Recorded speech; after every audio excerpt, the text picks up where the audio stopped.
So today I'm going to cut up this whole tenderloin. It's normally $15 to $17 a pound, already prepared and cut for you in most deli or butcher departments. Sometimes with the side muscle and the fat left on it, unfortunately. But we picked this whole tenderloin up for half the price. We're going to go ahead and cut ourselves, trim it up really nice, and make it very lean, and still come in more economically feasible than buying this stuff for $17 a pound at the store. It's a tenderloin. It's skin on with the side muscle. We're going to trim it up real beautiful here, and all the stuff that we discard we'll use for stock or some flavor down the road. So the first thing we're going to do is we're going to pull off this side muscle right here. It's side muscle, the side chain, the strap. There's a lot of meat in here, and it can be delicious, but for the most part, it's just going to be in the way. It's tough. It's got a lot of connective tissue, and there's a lot of gristle. It was silver skin, and I'll explain silver skin in a minute. Now we pull the side off that. We'll go turn it upside down and check on a few areas right here where you see this other connective tissue, the silver or white pieces, and we'll cut that down here, and that looks pretty good. Feeling for any bones that might have been missed. Then we're going to come up to the head part, which they actually call the butt part, the butt tender of the tenderloin. Cut off any pieces that might have gristle or any bone cartilage or any bone that might be left over.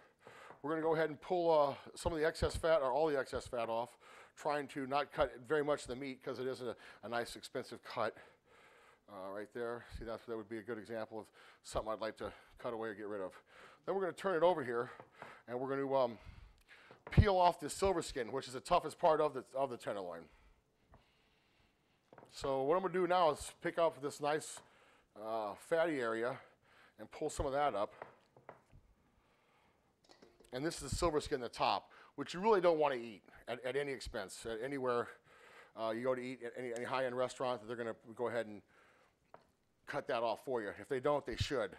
And if you're buying the steaks at the store at a butcher and the silver skin hasn't been trimmed, well, you're paying too much for your meat, and it's just something you need to cut and get rid of. It is very, very tough, chewy, and almost unedible. So we got a few more pieces of the fat. You can leave the fat on if you like. You like the fat. It would create a little flavor when you're cooking. Create a little bit of juices, a little bit of oils. We got this little head part here where the silver skin comes into three pieces, so it's over the top, and it comes into this three pieces. And we're just going to cut into them just a little bit to try to get the silver skin out. Once we got it, we'll use our knife to get down in here. Try not to gouge the meat too bad. Using a nice sharp knife would be nice also. Now that we've pretty much taken all the silver skin off, and there's a little bit over here we can pull off. Sometimes you can use your hand. If not, you just get your knife under there, you get a piece up, and then you kind of use the silver skin to help you pull the itself off. It looks like it's fairly trimmed up. What we're going to do right now is we're going to take this tail part and cut that and discard it. We'll use this in some like stew meat, stir fries, or anything like that. It's a high quality piece of meat. And then over here where the head is, we're going to make this into a little roast. That's what I prefer to do. So I'm going to cut this right about here, and we're going to go ahead and save this for a roast. You can trim it a little bit more if you want along here and try to get some of that tough, the skin, the silver skin that's not very enjoyable to eat. So something like that's a nice little roast. There still is a little more silver skin in here if you want to take it off. If not, you can leave it the way it is. That's probably a 14 or 16 ounce roast. You can make it into a nice little Chateaubriand if you like, but a lot of times that's made out of the center cut. And this is the center cut of the tenderloin.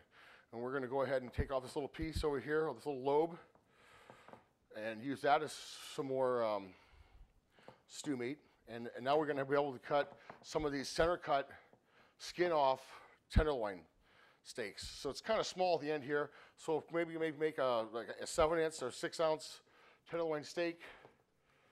And then as it gets a little wider, we'll make some bigger cut steaks. Maybe some 10-ounce center cut steaks. What you're looking for in these center cuts are the marbling. The marbling is the white stuff running through here. And the more marbling, the better it is. This was a choice tender. They have Angus, black Angus. They have choice. They have prime. So these were choice tenders that have a good marbling running through the middle of it, and that's what you're looking for. Usually it's going to be a corn-fed, maybe Midwestern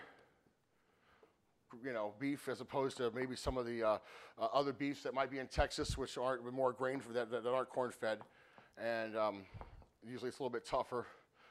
Sometimes a little more lean. And then what we're going to do here is we got a little bit left over here. It's going to be tough to make a whole steak out of that. So we'll make another smaller steak to accommodate maybe a petite filet.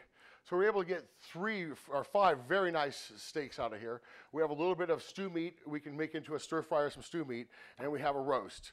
It's a fairly economical way. You're able to maybe reduce your cost by, I don't know, maybe 50 or 30% by trimming it yourself, being able to utilize all the beef, the strap, the trimmings, the fat, the silver skin. We'll go ahead and make that into a stock later, incorporate that in another dish.